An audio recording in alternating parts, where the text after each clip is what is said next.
त्यामुळे मोठ्या प्रमाणात शेतीचं आणि शेतकऱ्यांचं नुकसान झालं। पिकांचंही नुकसान झालं, जनावरांचं नुकसान झालं, काही ठिकाणी घरांचं नुकसान झालं, गोठ्यांचं नुकसान झालं।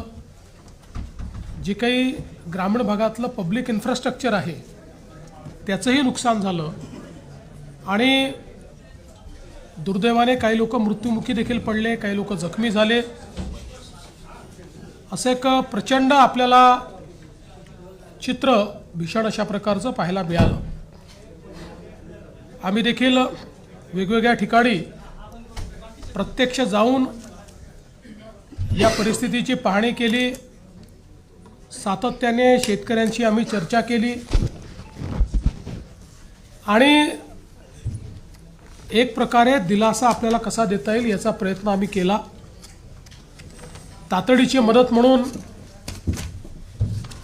ज्यांच्याकडे नुकसान झालेलं आहे, त्यांना घरामध्ये पाणी शिरलं आहे, त्यांना 10,000 रुपये देण्याचा विषय असेल किंवा गहू तांदूळ देण्याचा विषय असेल, त्या ठिकाणी वेगवेगळ्या प्रकारे छोटी मोठी मदत जी आहे ती मदत करण्याचं काम आपण सुरू केलं। अगदी तातडीनं 2200 कोटी रुपये रिलीज करून क्रॉप कम्पेन्सेशनचा पहिला हप्ता जो काही आहे तो त्यांना मिळावा या संदर्भात आपण काम चालू केलं आणि त्यानंतर आम्ही सातत्याने आपल्याला जास्तीत जास्त मदत कशी करता येईल याचा प्रयत्न करत होतो। आपल्याला कल्पना आहे की शेतकऱ्याचं आपल्या पिकावर पोटच्या पोराप्रमाणे प्रेम असतं आणि अशा परिस्थितीत पीक करपून गेलं, त्या ठिकाणी पाणी साचलं, अशी जी काही अवस्था पाहायला मिळाली, झोपलेलं पीक पाहायला मिळालं, चिखल पाहायला मिळाला आणि अनेक ठिकाणी तर जमीनच खरडून गेली। त्यामुळे रबीची पेरणी करण्याचीही क्षमता त्या ठिकाणी उरली नाही। खरं म्हणजे यातनं जे काही आर्थिक आणि मानसिक अशा दोन्ही प्रकारचा त्रास शेतकऱ्यांना होतो त्याचं 100% कम्पेन्सेशन कोणीच देऊ शकत नाही। मात्र आमचा शेतकरी पुन्हा आपल्या पायावर उभा राहायला पाहिजे आणि भविष्यामध्ये पुन्हा शेतकरी आणि शेती ही उभी राहिली पाहिजे या दृष्टीनं आम्ही जास्तीत जास्त रिसोर्सेस याच्याकडे वळवण्याचा निर्णय घेतला आणि त्या दृष्टीने आम्ही कम्पेन्सेशनच्या संदर्भातलं एक पॅकेज तयार केलेलं आहे। साधारणपणे आपण जर बघितलं तर महाराष्ट्रामध्ये 1,43,52,281 हेक्टर एवढ्या जमिनीवर पिकांची लागवड झाली होती। यापैकी साधारणपणे 68,69,756 हेक्टर एवढ्या जमिनीवरचं पिकांचं नुकसान झालेलं आहे। यात काही जमिनीवर अंशतः आहे आणि मोठ्या प्रमाणात पूर्णतः नुकसान आपल्याला पाहायला मिळतं आहे। साधारणपणे मेजर नुकसान जे आहे ते 29 जिल्ह्यांमध्ये झालेलं आहे। 253 तालुके हे जवळपास सरसकट आम्ही घेतलेले आहेत की ज्या ठिकाणी आम्ही मदत करतो आहोत, ज्यामध्ये 2059 मंडळं आहेत की ज्या मंडळांमध्ये क्रॉप डॅमेज झालेला आहे। त्यामुळे 65 मिलीमीटरची अट आम्ही ठेवलेली नाही, जिथे क्रॉप डॅमेज आहे असं सगळं कव्हर करून त्या ठिकाणी मदत करण्याचा निर्णय हा आपल्या सरकारने त्या ठिकाणी घेतलेला आहे। एकूण सर्व प्रकारची जी मदत आपण करतो आहे, ज्यामध्ये क्रॉप डॅमेज आहे, ज्यामध्ये खरडून गेलेल्या जमिनीचा विषय असेल किंवा मृत व्यक्तींना मदत असेल, जखमींना मदत असेल, इस्पितळातली मदत असेल, 10,000 रुपये जे आपण देतो ती मदत असेल, पूर्णतः जे नष्ट झालेले पडझड झालेले घरं आहेत जी 100% गेली आहेत त्याला पूर्णपणे आपण नव्याने घरं बांधण्याकरता त्या ठिकाणी मदत करणार आहोत आणि नव्याने प्रधानमंत्री आवास योजनेतला नवीन घर समजून त्याला पूर्ण पैसे देऊन त्या ठिकाणी त्या घराची निर्मिती आपण करणार आहोत। डोंगरी भागातली देखील जी घरं आहेत त्यांना 10,000 रुपये जास्तीचे देऊन त्या घरांना देखील आपण मदत करणार आहोत. जिथे अंशतः घरांची पडझड झाली आहे त्यांनाही मदत करणार आहोत. झोपड्यांची जिथे पडझड झाली आहे त्यांनाही मदत करणार आहोत. त्यासोबत गोठ्याची मदत आपण वेगळी करणार आहोत. दुकानदारांचं देखील नुकसान झालेल्या जवळपास 50,000 रुपयापर्यंतचं दुकानदारांना देखील आपण त्या ठिकाणी मदत करणार आहोत. दुधाळ जनावरं जी आहेत याच्याकरता जवळपास 37,500 रुपयापर्यंत प्रति जनावर अशा प्रकारे मदत करण्याचा आपण निर्णय घेतलेला आहे. आणि NDRFमध्ये 3 जनावरांपर्यंतची जी काही मर्यादा आहे ती आपण काढून टाकलेली आहे. जेवढ्या जनावरांचं त्या ठिकाणी मृत्यू झाला असेल त्या प्रत्येक जनावराकरता राज्य सरकारच्या वतीनं कम्पेन्सेशन देण्यात जाईल. ओढकाम करणारी जी जनावरं आहेत त्याच्याकरता 32,000 रुपये प्रति जनावर देण्यात येईल. कुक्कुटपालनाकरता देखील आपण त्या ठिकाणी जो काही आपला दर आहे तो 100 रुपये प्रति कोंबडीप्रमाणे जेवढं नुकसान झालं असेल तेवढं देणार आहे. विशेषतः खरडून गेलेली जी जमीन आहे हा एक अत्यंत महत्त्वाचा विषय आहे. कारण शेवटी शेतकऱ्याला सॉईल आणावं लागणार आहे, माती आणावी लागणार आहे आणि त्याकरता मोठ्या प्रमाणात त्यांना त्याची मदत आपल्याला करावी लागणार आहे. आणि म्हणून आपण हा निर्णय केलेला आहे की 47,000 रुपये हेक्टरी त्यांना कॅश कम्पेन्सेशन आणि 3 लाख रुपये हेक्टरी हे नरेगाच्या माध्यमातून आम्ही त्यांना देणार आहोत. म्हणजे जवळपास 3.5 लाख रुपये हेक्टरी हे खरडून गेलेल्या जमिनीकरता शेतकऱ्यांना उपलब्ध करून देण्याचा निर्णय हा आपण या ठिकाणी घेतलेला आहे. आणि याच्या व्यतिरिक्त सगळ्यात महत्त्वाचं की जे काही कम्पेन्सेशन आपल्याला क्रॉपच्या संदर्भात द्यायचं आहे त्या क्रॉपच्या कम्पेन्सेशनच्याकडे मी शेवटी येतो. बधित विहिरी आहेत. आता ज्या विहिरींमध्ये गाळ गेला आहे, ज्या विहिरींचं नुकसान झालेलं आहे याकरता NDRFचे कुठलेही नॉर्म्स नाहीत तरी देखील राज्य सरकारने एक विशेष बाब म्हणून 30,000 रुपये प्रति विहीर ही मदत करण्याचा निर्णय घेतलेला आहे. ज्यातनं हा गाळ काढणे आणि ती विहीर सुस्थितीत आणणे हे काम देखील आपण करणार आहोत. यासोबत अन्नधान्याच्या किट्स वगैरे आपण त्या ठिकाणी देतो ते मी यापूर्वी देखील सांगितलेलं आहे. आपण 2 अजून निर्णय याच्यात घेतले आहेत की जे काही इन्फ्रास्ट्रक्चरचं नुकसान झालं आहे ग्रामीण भागामध्ये त्याकरता 10,000 कोटी रुपये इन्फ्रास्ट्रक्चरच्या नुकसानीकरता आपण उपलब्ध करून देणार आहोत. DPC मध्येही 5% अशा प्रकारे पूरग्रस्त भागातल्या कामाकरता आपण जवळपास 1,500 कोटी रुपये हे आपण उपलब्ध करून दिलेले आहेत. एक मागणी सातत्याने यायची, ओला दुष्काळ जाहीर करा, ओला दुष्काळ जाहीर करा. त्या संदर्भात आम्ही जी घोषणा केली होती त्यानुसार टंचाई म्हणजे ज्याला आपण बोलीभाषेत दुष्काळ म्हणतो किंवा अवर्षण असतं त्या वेळच्या ज्या काही उपाययोजना आहेत त्या सगळ्या उपाययोजना याला ओला दुष्काळ किंवा ओल्या टंचाईचा काळ समजून त्या सगळ्या उपाययोजना आपण त्या ठिकाणी करणार आहोत. ज्यामध्ये जमीन महसुलात सूट असेल, कर्जाचं पुनर्गठन असेल, शेतीशी निगडीत कर्जाच्या वसुली स्थगिती असेल, कृषी पंपाचा चालू वीज तर बिल तर आता लागतच नाही त्यामुळे तो विषयच संपलाय. वीज बिल आम्ही वसूलच करत नाही. शालेय व महाविद्यालयीन विद्यार्थ्यांना परीक्षा शुल्कात माफी हे देखील करण्यात येणार आहे. आणि रोहिओ अंतर्गतच्या कामाच्या निकषात ज्या काही सुधारणा करायच्या त्या आपण करणार आहोत. आणि विशेषतः अतिवृष्टी व पूर परिस्थितीमध्ये हे जे काही तालुके आपण जाहीर केले आहेत तिथे शेतीच्या वीज पंपाची जी काही वीज जोडणी आहे ती त्या ठिकाणी अबाधित राहील. त्याचं नुकसान झालं असेल तर त्याची भरपाई मिळेल. अशा सगळ्या गोष्टी ज्या आपण दुष्काळाच्या म्हणजे टंचाईच्या काळात करतो त्या सगळ्या गोष्टी आता देखील आपण या ठिकाणी लागू केलेल्या आहेत. आता मी याच्याकडे वळतो की आपण शेतकऱ्यांना जी थेट मदत करणार आहोत म्हणजे ही आधीची सगळी मदत शेतकऱ्यांनाच आहे पण क्रॉप कम्पेन्सेशन. तर क्रॉप कम्पेन्सेशनच्या संदर्भात आपल्याला कल्पना आहे की या ठिकाणी साधारणपणे NDRFच्या नियमाप्रमाणे 8,500 रुपये आपण या ठिकाणी कोरडवाहूला देतो. हंगामी बागायतीला 17,000 रुपये हेक्टर देतो आणि बागायतीला आपण 22,500 रुपये हेक्टर देतो. त्याप्रमाणे जवळपास या ठिकाणी आपण 65 लाख हेक्टर करता 6,175 कोटी रुपये देण्याचा निर्णय केलेला आहे. ते पैसे आपण देणार आहोत.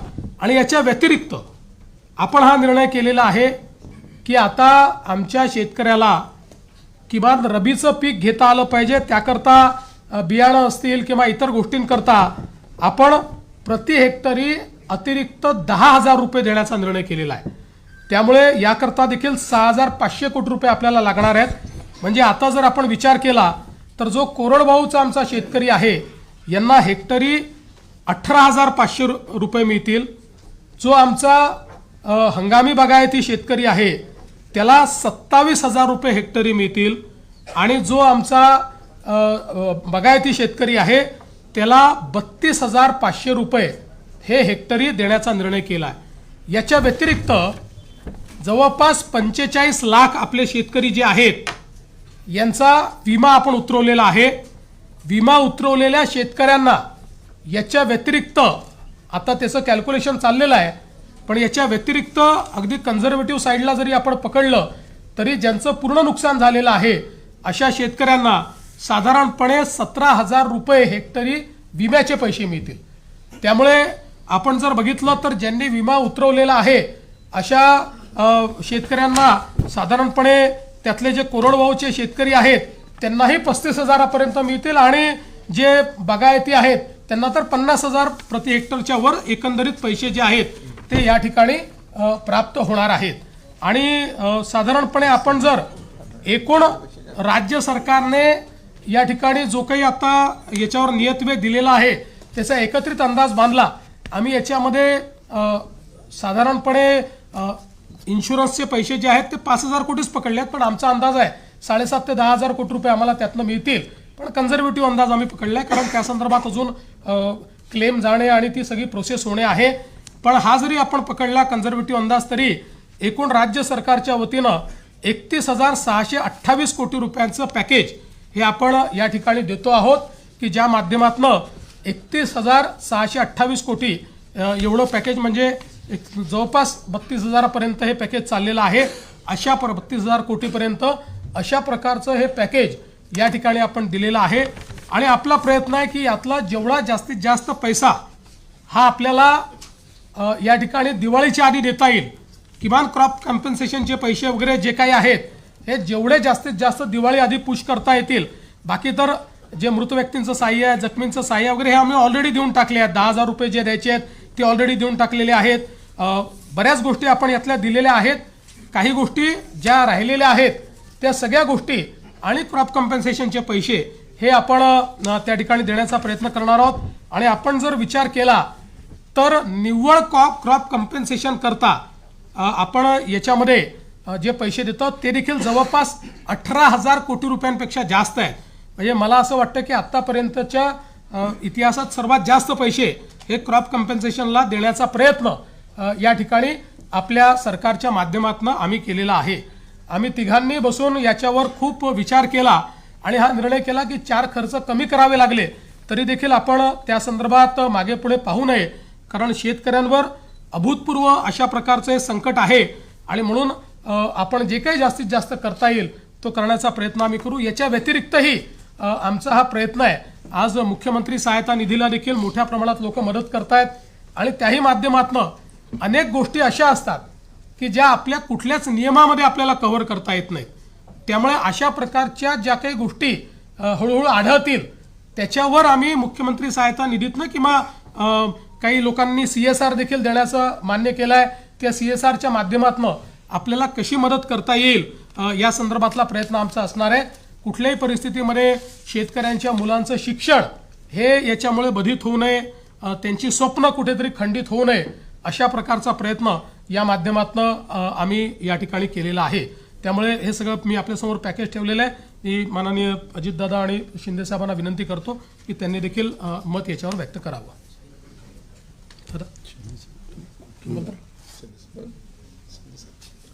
यामध्ये आता मुख्यमंत्री महोदयांनी सांगितलं त्याच्यात 2 हेक्टरच्या पुढं पण आम्ही निर्णय घेतलेला आहे 3 हेक्टरपर्यंतचा. त्याच्यामुळे काही शेतकऱ्यांच्या मनात अशी शंका येण्याची शक्यता आहे की आपल्याला 2 हेक्टर आणि तो वरचा सगळा भार राज्य सरकारने उचललेला आहे. कारण 2 हेक्टरपर्यंत NDRF SDRFच्या संदर्भातले नॉर्म्स असतात. त्याच्यामुळं हे करत असताना अनेकांनी वेगवेगळ्या पद्धतीनं मागण्या केलेल्या आहेत.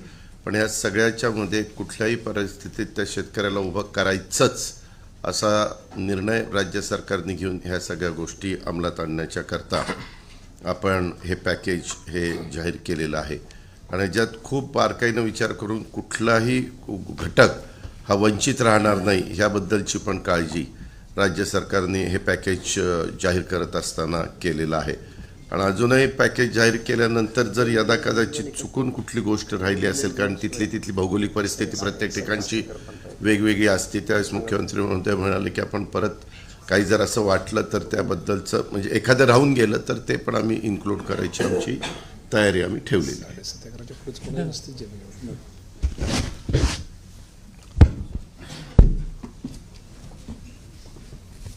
यावर्षी अतिवृष्टीमध्ये 1 जून ते 30 सप्टेंबरपर्यंत अतिशय मोठं नुकसान शेतकऱ्यांचं झालं आणि प्रत्यक्ष संकट मोठं होतं. मुख्यमंत्री महोदय स्वतः, अजितदादा, मी, आमचे कृषी मंत्री, सगळेच मंत्री प्रत्यक्ष बांधावर देखील जाऊन शेतकऱ्यांचं झालेलं नुकसान पाहिलं देखील. आणि फक्त बांधावर जाऊन नुकसान पाहण्यापुरतं सरकारने काम मर्यादित केलं नाही, तर तात्काळ त्यांना 10,000 रुपये तातडीची मदत देण्याचाही निर्णय घेतला. त्याचंही वाटप सुरू झालं. यावेळी जवळपास 352 तालुके आणि 65 लाख हेक्टर जमीन नुकसानग्रस्त झाली आणि जवळपास 60 लाख शेतकरी याच्यामध्ये बाधित झाले. एकंदरीत आपण सगळ्यांनीच पाहिलं की शेतकऱ्यावर हे आलेलं संकट गेल्या अनेक वर्षापासूनचं मोठं होतं. अनेक शेतकरी भेटत होते, ते म्हणाले एवढा मोठा पाऊस आम्ही अनेक वर्षात पाहिला नाही. आणि म्हणूनच शेतकऱ्यांवर आलेला प्रसंग बाका होता, मोठा होता. आणि त्यामुळेच मुख्यमंत्री महोदय, मी, अजितदादा, आम्ही आमच्या या बाबतीमध्ये 2-3 बैठकाही झाल्या आणि शेतकऱ्याच्या मागं खंबीरपणे महायुतीचं सरकार नेहमी राहिलं आहे. आणि यावेळचं संकट मोठं पाहिल्यानंतर किती काही ओढाताण असले तरी काही लोक विरोधी पक्ष असतील की शेतकऱ्यांना एवढं पॅकेज द्या, तेवढं पॅकेज द्या. आणि हे सगळं करत असताना विरोधी पक्ष काय करतो, यापेक्षा शेतकऱ्यांच्या मागं उभं राहणं हे शासनाचं कर्तव्य आहे. आणि या कर्तव्य भावनेतूनच हे एक मोठी मदत, भरीव मदत मुख्यमंत्री महोदयाने अतिशय विस्तारपूर्ण त्याच्यामध्ये सांगितलेलं आहे. आणि 31,000 कोटीपेक्षा जास्तचं हे सगळी जी मदत आहे ती आपण त्याचा देण्याचा निर्णय घेतला आहे. खरं म्हणजे यामध्ये उभी पिकं आडवी झाली होती, जमिनी खरडून गेल्या, काही नदीच्या प्रवाहामध्ये जमिनीच कापून गेल्या आणि त्याचबरोबर घरांची पडझड झाली, अंशताही झाली, पूर्णताही झाली, पशुधन वाहून गेलं, काही जीवितहानी झाली. फार प्रचंड असं हे मोठं नुकसान यावेळेस आपण पाहिलेलं आहे. आणि अशा प्रसंगात शेतकऱ्याला देखील आधार देण्याची आवश्यकता आहे. आणि म्हणून आम्ही शेतकऱ्याच्या मागं उभं राहणार म्हणून सरकारने घेतलेली भूमिका आज मुख्यमंत्री महोदयांनी स्वतः जी काही घोषणा केलेली आहे यावरून आम्ही जे बोललो ते या ठिकाणी करतोय. ही भावना सरकारची आहे आणि शेतकऱ्यांची आहे. खरं म्हणजे ही दिवाळी काळी होणार नाही, सरकार काळी होऊ देणार नाही, अशा प्रकारचं भाष्य देखील आम्ही केलं होतं. आणि त्यामुळे दिवाळीपूर्वी ही मदत जी आहे शेतकऱ्यांच्या हातात गेली पाहिजे, ही भूमिका सरकारने घेतली. आणि ही मदत देखील आता आणखी काल धाराशिवमध्ये देखील मोठं नुकसान झालं आहे, पाऊस पडला आहे. जे काही आज घोषणा केली आहे त्याच्यामध्ये आणखी काही शेतकऱ्यांचं नुकसान होईल, ते देखील ही अंतिम मदत नाही आहे, शेतकरी प्रक्रिया आहे. आणि म्हणून शेतकऱ्यांना मदत देणं हे आमचं कर्तव्य आहे. म्हणून शेतकऱ्यांनी कुठेही खचून जाऊ नये, टोकाचं कुठलंही पाऊल शेतकऱ्यांनी उचलू नये, कारण शेवटी शासन आपल्या पाठीशी खंबीरपणे उभं आहे. आणि म्हणूनच मी या ठिकाणी सांगू इच्छितो की काही लोक म्हणत होते तामिळनाडू पंजाब असलं तशी मदत द्या, पण आपलं मला वाटतं तामिळनाडू आणि पंजाबपेक्षा कर्नाटकपेक्षा जास्त. कर्नाटकपेक्षाही आपले जे मदतीचं पॅकेज आहे ते मोठं आहे. आणि आम्ही कुणाशी म्हणजे तुलना करण्यापेक्षा आपल्या शेतकऱ्याला काय हवं आहे, काय काय नुकसान झालेलं आहे, ही वस्तुनिष्ठ अहवाल घेऊन त्यामध्ये मदत होईल. आणि त्यामध्ये सगळ्यात महत्त्वाचं म्हणजे जमिनी ज्या गेल्या, कापून गेल्या, खरडून गेल्या, यावेळेस त्यांना जवळपास 60,000पेक्षा जास्ती ते शेतकरी आहेत. आणि अशा शेतकऱ्यांना 47,000 रुपये तर मुख्यमंत्री महोदयांनी सांगितल्याप्रमाणे खरडून गेलेल्या जमिनीला मिळणारच आहेत. परंतु मनरेगामधून 3 लाख रुपये हेक्टरी जे काय जमिनीचं रिस्टोरेशन आहे, पूर्ववत जमीन करणं हे सोपं नाही आहे. आणि तो मोठा प्रश्न शेतकऱ्यांसमोर होता आणि तो आपण सरकारने मिटवला आहे. त्यामुळे देखील मोठी त्याला मदत, रॉयल्टी लावत नाही आपण. हां, आणि त्याला रॉयल्टी फ्री केलेलं आहे. त्यामुळे या मदतीच्या पॅकेजमध्ये गाळ भरलेला आहे. तो देखील जो गाळ काढण्याचं काम त्याला देखील या सर्व मदतीची त्याला सहकार्य होणारच आहे. आणि यामध्ये 2 हेक्टरचं आपण 3 हेक्टर, काही लोक म्हणत होते की 2 हेक्टरची मर्यादा आहे, ती मर्यादा काढा. तर 3 हेक्टर आपण ऑलरेडी त्याची देखील मर्यादा वाढवलेली आहे. आणि यामध्ये जसं पीक विम्याचं देखील मुख्यमंत्री महोदय म्हणाले, ती देखील रक्कम यामध्ये ॲड होणार आहे. आणि मोठ्या प्रमाणावर यामध्ये शेतकऱ्यांना दिलासा मिळेल. शेतकरी वाऱ्यावर शेतकऱ्याला सोडणार नाही. आणि शेतकऱ्याला पुन्हा सक्षम करण्यासाठी जे जे काही उपाय करता येतील ते आम्ही करणार आहोत. आणि म्हणून सगळे निकष बाजूला ठेवून आमच्या सरकारने सगळे निकष, अटी, शर्ती बाजूला ठेवून शेतकरी हा केंद्रबिंदू, शेतकरी हा फोकस केलेला आहे.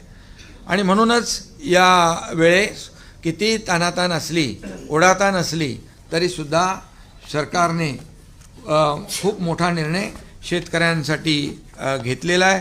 NDRFचे जे निकष आहेत त्यात 10,000 आणखी ॲड केलं, त्याबाबतीत देखील मुख्यमंत्री महोदयांनी सांगितलेलं आहे. 10,000 प्रति हेक्टरी म्हणजे जी NDRFचे निकष आहेत त्यात आणखी 10,000 प्लस.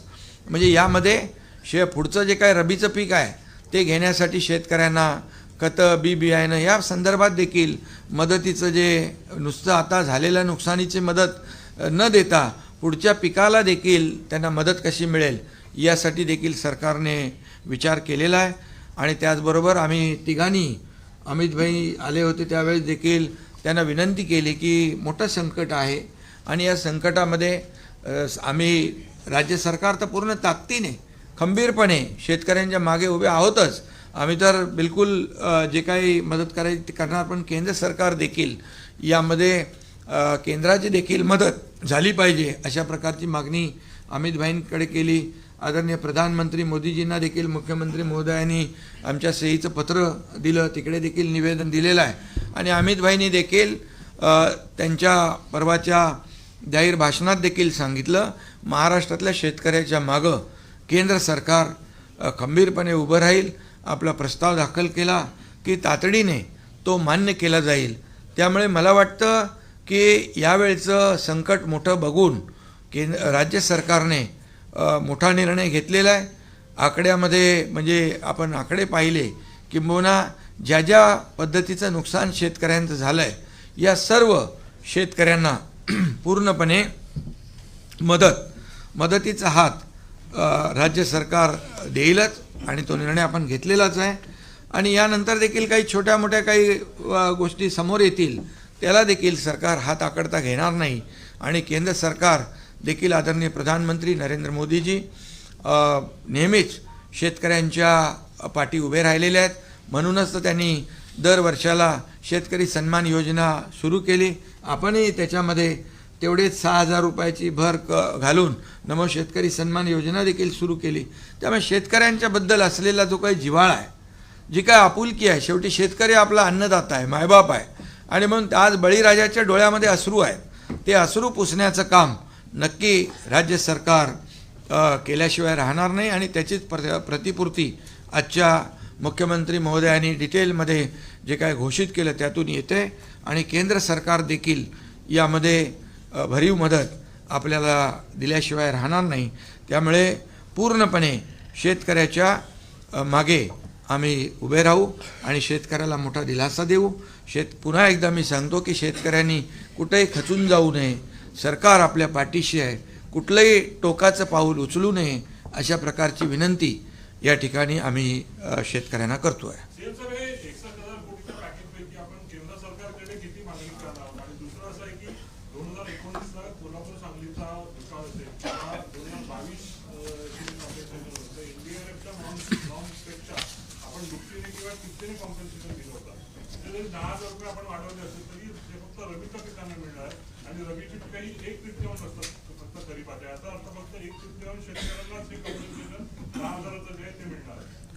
पहिली गोष्ट, आत्तापर्यंतच्या दिलेल्या सगळ्या पॅकेजपेक्षा हे मोठं पॅकेज आहे. याचं कारण NDRFची त्या काळात जी काही रक्कम होती त्याच्यापेक्षा आता NDRFनेच रक्कम वाढवलेली आहे. दुसरं, रबीचं पीक घेतो की नाही घेत हा भेद न करता 100% शेतकऱ्यांना 10,000 रुपये हेक्टरी आम्ही देतो. कारण आमची अपेक्षा अशी आहे की जो रबीचं पीक घेत नव्हता तोही आता घेईल. कारण त्याचं खरीपाचं पीक हे वाया गेलेलं आहे. शेतकरी कधीच रिकामा बसत नाही. त्याच्यामुळे पाणी उपलब्ध आहे. ज्यांची जमीन खरडून गेलेली नाही असे जे शेतकरी आहेत ते रबीचं पीक घेऊ शकतात. त्यामुळे 100% शेतकऱ्यांना, जेवढे याच्यामध्ये बरीच शेतकरी आहे, म्हणजे 65 लाखाचा आकडा तो 68 लाखापर्यंत जाणार आहे, या सगळ्या शेतकऱ्यांना आम्ही हे 10,000 रुपये देतो. म्हणून मी म्हटलं आत्तापर्यंत आम्ही जे दिलेले आहेत त्यातलं सगळ्यात मोठं कम्पेन्सेशन यावर्षी दिलेलं आहे. विमा कंपन्या अनेकदा मदत करताना अटी शर्ती घालतात आणि जी मदत मिळते ती अगदी किरकोळ असते. आणि आपली जी 3 हेक्टर पर्यंतची मर्यादेची अट आहे, विमा कंपन्यांना सुद्धा लागू असणार की विमा कंपन्या सरसकट सगळ्या जमिनीला पाहिजे. विमा कंपन्यांना 2 हेक्टरची वगैरे अट नसते. विमा कंपन्या जेवढ्या जमिनीचा विमा उतरला त्याच्यावर ते देत असतात. आज सकाळीच केंद्रीय कृषी मंत्री शिवराज सिंग चौहान साहेब यांनी मला स्वतः फोन केला आणि त्यांनी सांगितलं की तुम्ही विम्याच्या संदर्भात जी काही कारवाई करावी लागते ती लवकर पूर्ण करा. मी स्वतः विमा कंपन्यांची बैठक घेऊन त्यांनी तातडीनं योग्य कम्पेन्सेशन दिलं पाहिजे याकरता त्यांच्यावर दबाव आणीन. त्यामुळे आता आम्ही आमची जी प्रोसेस आहे, जे व्हॅलिडेशन आपल्याला करून द्यावं लागतं, त्या प्रोसेसला आता आपण गती दिलेली आहे.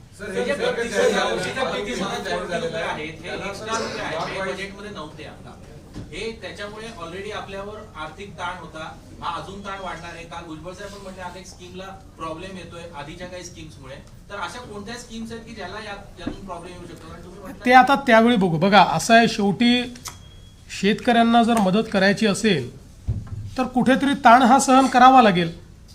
हे अशा प्रकारे बजेट तयार करताना इतकी अतिवृष्टी होईल याची तर आपल्याला कल्पना नव्हती. त्यामुळे अशा प्रकारचा अप्रत्याशित किंवा अनियोजित खर्च आला तर त्याकरता तो काही ठिकाणी आपल्याला काही बाबींवर खर्च कमी करावा लागेल, काही बाबींवर ताण सहन करावा लागेल. आजच या सगळ्या गोष्टी सांगता येत नाही. आता ज्यावेळी आम्ही रिएप्रोप्रिएशन करू, आज तर आम्ही काय करतो आहोत, आमच्याकडे जे जे वेगवेगळ्या प्रकारचे निधी आहेत त्याचं रिएप्रोप्रिएशन करून तात्काळ हे पैसे देणं सुरू करतो. मग डिसेंबरच्या अधिवेशनामध्ये कुठे कमी करायचं, कुठे वाढवायचं हे बघितलं जाईल.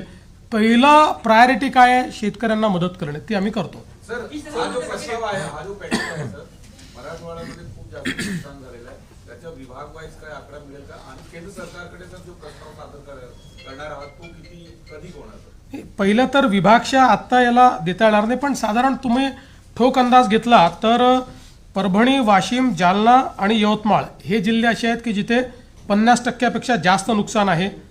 त्यानंतर छत्रपती संभाजीनगर आणि अहिल्यानगर हे 2 जिल्हे असे आहेत जिथे 75% जास्त नुकसान आहे. आणि लातूर, धाराशिव, नांदेड, बीड, हिंगोली आणि सोलापूर हे असे जिल्हे आहेत जिथे 80% 100% नुकसान आहे. त्यामुळे या जिल्ह्यांना सर्वाधिक मदत मिळेल. अशा म्हणजे जेवढं जिथे नुकसान झालेलं आहे त्यानुसार ती मदत मिळेल. शरद पवार परत म्हणतायत की शेतकऱ्यांकडूनच इनडायरेक्टली वसुली केली जाईल. या बाबतीत जो नफ्यातल्या बाबतीत बोलला होता त्या संदर्भातून त्या बाबतीत बोलताय, काय नेमकं त्याच्यामध्ये आहे आणि याबद्दल पुनर्विचार करावा असं देखील बोलताय. पहिली गोष्ट तर 5 रुपयाचा विचार केला, कारखान्यांनी 5 रुपयाच्या हिशोबाने दिले, एकूण किती पैसे मिळतात? 50 कोटी रुपये. आमचं पॅकेज आहे 31,000 कोटी रुपयाचं.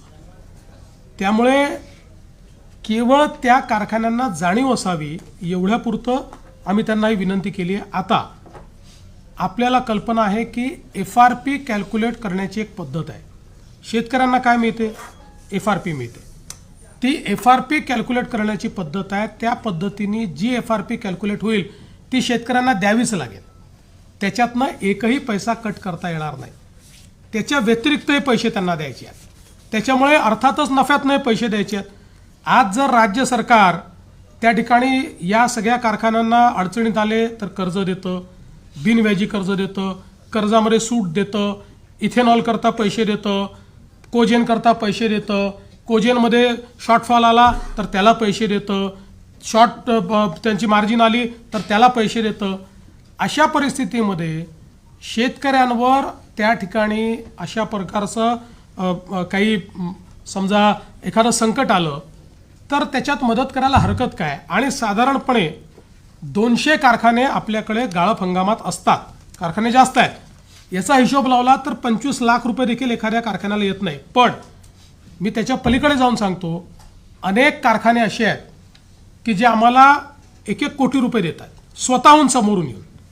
त्यांना ते सामाजिक जाणीव आहे. कोणी 75 लाख देत आहे, कोणी 1 कोटी देत आहे. त्यामुळे कुठेही शेतकऱ्यांवर याचा बोजा नाही. कारखान्यांनाही सामाजिक बांधिलकी समजली पाहिजे, एवढंच याच्या पाठीमागचा आमचं म्हणणं आहे.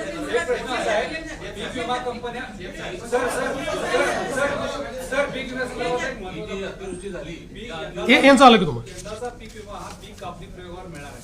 आता पिकच शिल्लक राहिलेली नाही आणि कंपन्यांनी ऑलरेडी आधी प्लॉट तयार केलेले आहेत की जे कापणी प्रयोग तिथं होणार आहे. तर याचं उंबरठा उत्पादन गृहीत धरून पीक विमा कंपन्या मदत देणार की सरसकट आता ज्या पद्धतीने तुम्ही मदत जाहीर केली त्या पद्धतीने पीक विमा कंपन्यांना तुम्ही निर्देश देणार?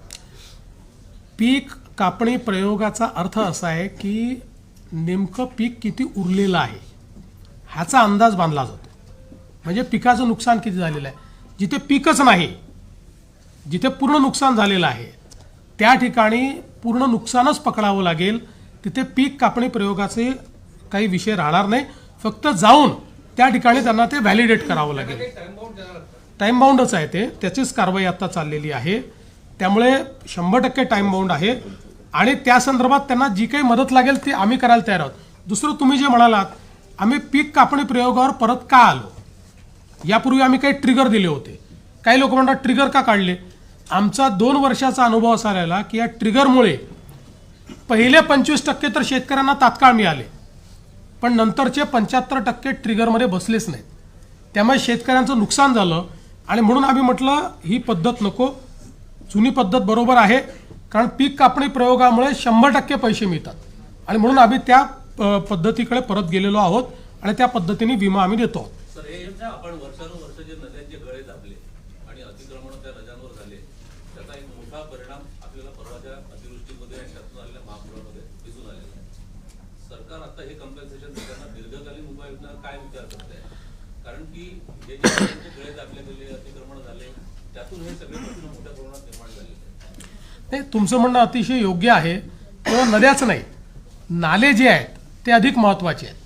नाल्यांवरच्या अतिक्रमणामुळे आज विशेषतः मोठ्या प्रमाणात पाणी जमा होणं, शहरांमध्ये पाणी शिरणं, हे जे नुकसान होणं आहे ते नाल्यांच्या, कारण ते नॅचरल फ्लोचे सगळे त्या वाहिन्या आहेत आणि म्हणून निश्चितपणे या संदर्भात एक दीर्घकालीन उपाययोजना आपण करण्याचा विचार करतो. प्रस्ताव कधीपर्यंत जाईल? केंद्राचा प्रस्ताव हा एक मोठं फॉर्मॅट असतं. त्या फॉर्मॅटमध्ये तो तयार करावा लागतो.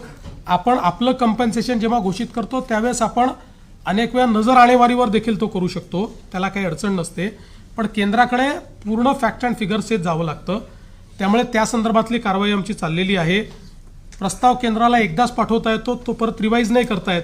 म्हणून थोडा उशीर झाला तरी सगळ्या फॅक्ट्स अँड फिगर्ससहित आपलं योग्य कंपेन्सेशन मागता आलं पाहिजे. त्या दृष्टीने आम्ही तो तयार करतो आहोत. त्याची एक प्रोसेस आहे, तो गेल्यानंतर त्यांची टीम येते.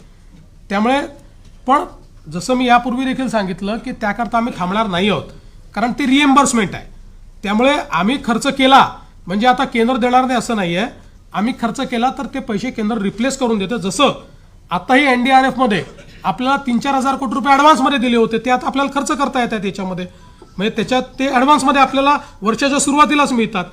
तसं याच्यामध्ये केंद्राच्या प्रस्तावाकरता ते अडणार काही नाही. आम्ही पैसे खर्च करू, केंद्राची सगळी प्रक्रिया आम्ही पूर्ण करू, त्यातनं जास्तीत जास्त कम्पेन्सेशन मिळवायचा प्रयत्न करू.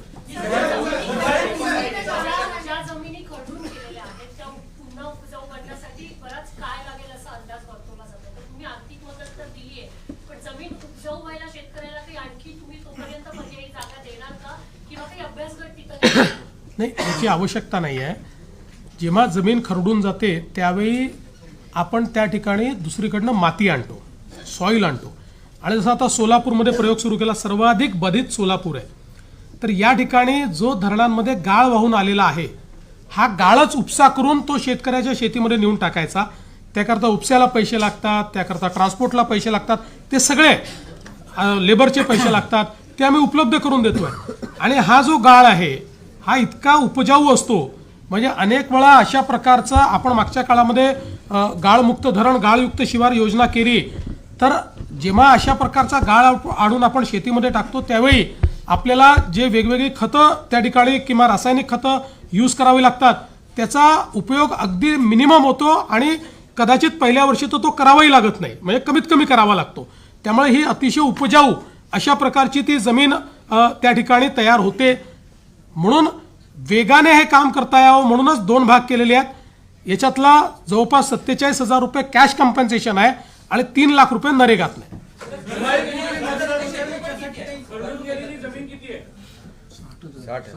60,000 हेक्टर आहे.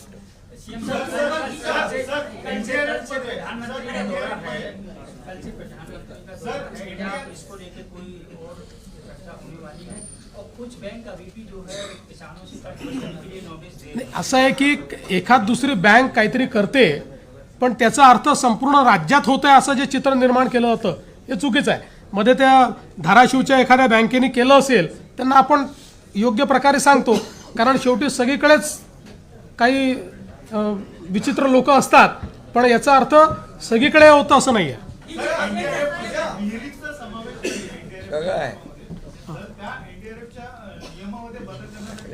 नाही, NDRF मध्ये नसला तरी बदल करायला वेळ लागेल म्हणून आम्ही घोषणा केली.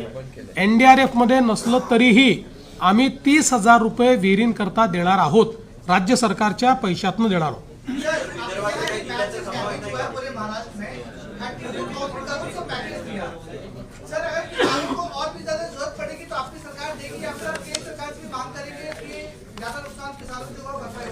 देखिए, अभी जो महाराष्ट्र में बाढ़ आई है, उस बाढ़ में करीब 65 से 68 लाख हेक्टेयर ज़मीन पर जो किसानों की फसल थी वो फसल बर्बाद हुई है.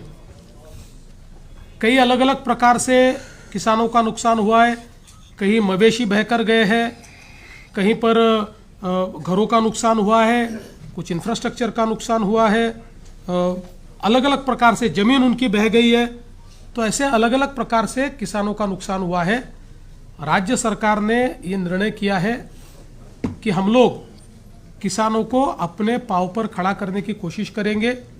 इस दृष्टि से करीब करीब राज्य सरकार की ओर से 31,628 करोड़ रुपए का एक पैकेज हमने घोषित किया है. इस पैकेज में जो जिनकी मृत्यु हुई है उनको मदद है, जख्मी है उनको मदद है, जो हॉस्पिटलाइज्ड है उनको मदद है. एक इमीडिएट मदद के रूप में 10,000 रुपया लोगों को है.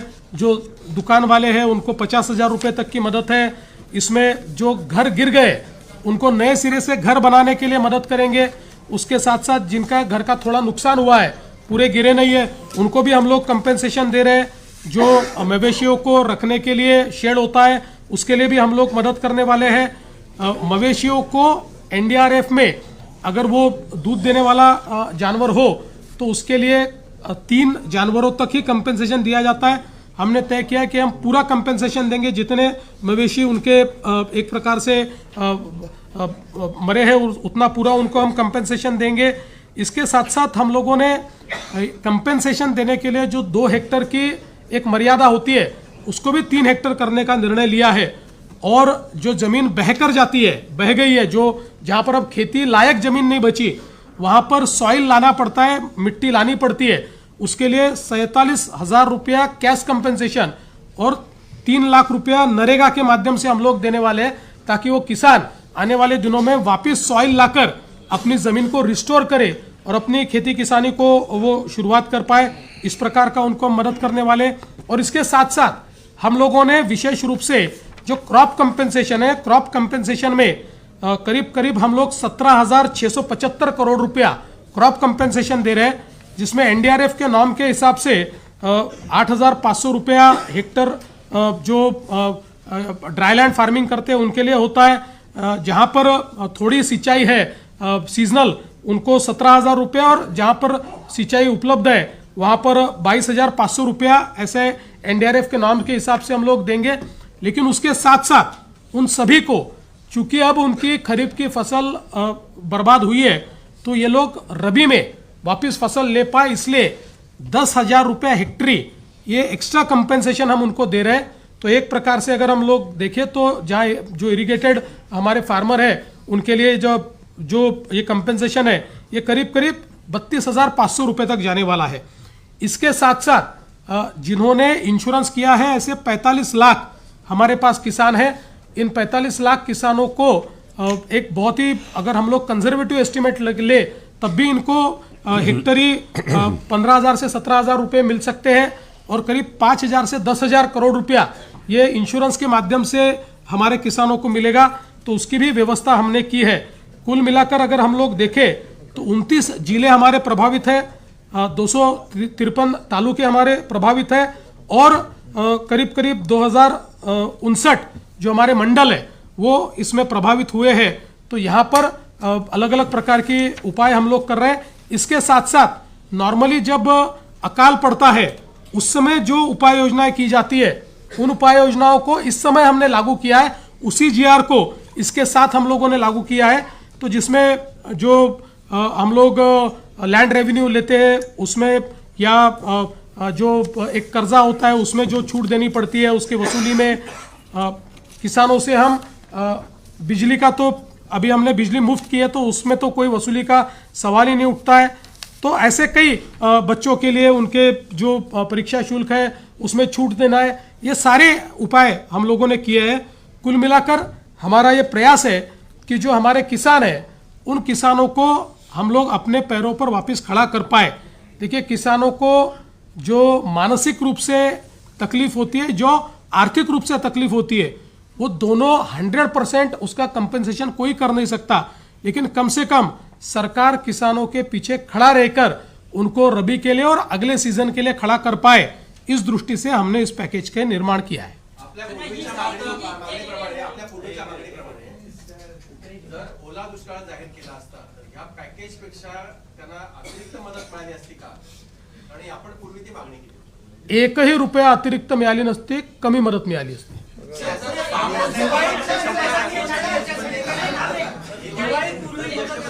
हा प्रयत्न चालू केला आहे ऑलरेडी, आम्ही त्याची व्यवस्था आपल्या वित्त विभागाने केलेली आहे। आम्ही यावेळेस एक वेळेकरता KYCचे नॉर्म्स देखील आम्ही त्या ठिकाणी रद्द केलेले आहेत। ॲग्रिस्टॅकचा जो डेटा आपल्याकडे आहे तोच डेटा प्रमाण मानून त्या खात्यांमध्ये आम्ही पैसे देणं सुरू केलं।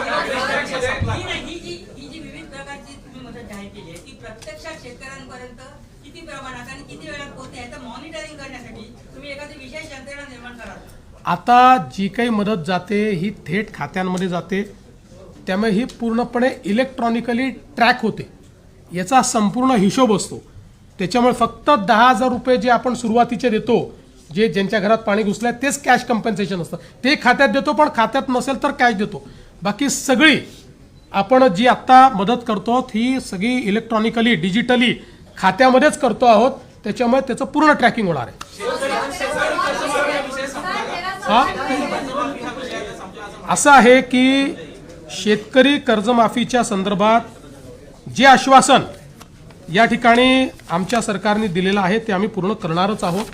पण आमचे माननीय उद्धवजी हे नेहमी मी कर्जमाफी केली हे सांगत असतात. म्हणून आपल्या फक्त नजरेस आणून देतो की महात्मा ज्योतिराव फुले ही कर्जमाफीची योजना त्यांनी घोषित केली होती. त्यावेळी त्यांनी 20,500 कोटी रुपयाची कर्जमाफी केली होती. 20,500 कोटी रुपयाची. त्याच्या 3 वर्ष आधी आमच्याही सरकारने, मी मुख्यमंत्री असताना आम्ही छत्रपती शिवाजी महाराज कर्जमाफी केली होती. त्याच्यामध्ये 18,762 कोटी आणि नंतर 1900 कोटी अशी 20,500 कोटी रुपयाची तेव्हाही कर्जमाफी केली होती. त्यामुळे उद्धवजींनी काहीतरी वेगळं केलं असं नाही आहे. आधीच्या सरकारने केलं होतं. उलट उद्धवजींनी जे 50,000 रुपये नियमित कर्ज धारकांना द्यायचं कबूल केलं होतं, 2.5 वर्षात फुटकी कवडी दिली नाही. ती सगळी ज्यावेळेस शिंदेसाहेब मुख्यमंत्री झाले त्यावेळी आम्ही जवळपास 5,000 कोटी रुपये हे त्यावेळी दिले. आणि मी हा आकडा याकरता सांगतो की आपण एक लक्षात ठेवा, 20,000 कोटी रुपयाचं त्यांनी त्या ठिकाणी कर्जमाफी केली.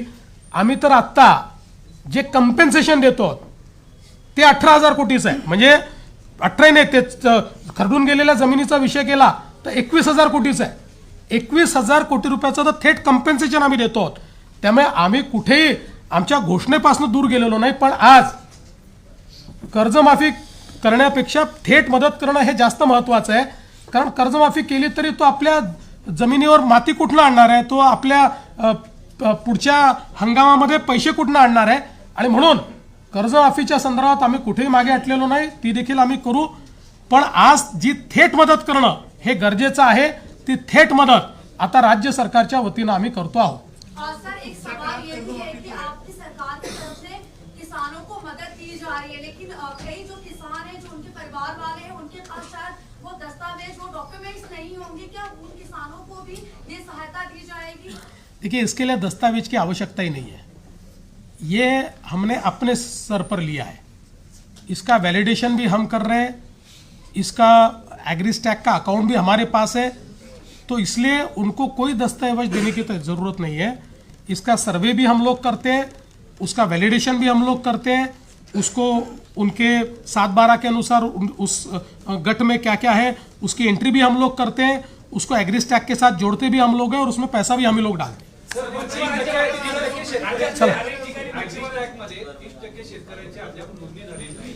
आपल्याकडे 1,72,00,000 खातेदार शेतकरी आहेत, त्यातले 1,17,00,000 शेतकऱ्यांची काहीतरी ऍग्रीस्टॅकमध्ये नोंदणी झाली. उर्वरित शेतकऱ्यांचं कसं होतं? असं आहे की ॲग्रीस्टॅकमध्ये कोणाची नोंदणी झाली आहे माहिती आहे का? ॲक्टिव्ह शेतकऱ्यांची नोंदणी झाली आहे. ॲबसेंटी शेतकरी यांची नोंदणी नाही. मुंबईमधले अनेक लोक असे आहेत की ज्यांनी वेगवेगळ्या ठिकाणी शेती घेऊन ठेवली आहे, पण ते शेती करत नाहीत. त्यांनी इन्व्हेस्टमेंट म्हणून शेती घेऊन ठेवलेली आहे.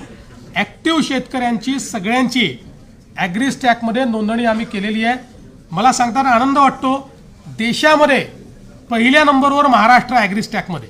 सर्वाधिक नोंदणी ही महाराष्ट्राने केली आहे. आणि एखादा शेतकरी असा असेल की त्याची ॲग्रीस्टॅकमध्ये नोंदणी नाही, तर त्याला एवढंच करावं लागेल की EKYC करावं लागेल.